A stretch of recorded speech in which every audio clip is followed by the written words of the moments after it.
How to fix Forza Horizon 5 No HDR Display Detected. 1. Check official system requirements. Upgrade your hardware if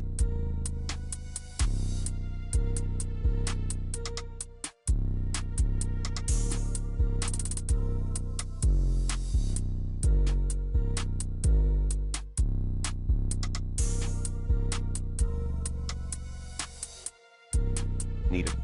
2. Update graphics drivers using the recommended Avast driver updater in this video guide. 3. Verify the integrity of game files. 4.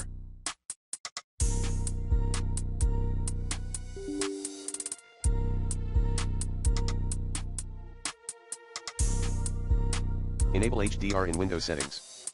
5.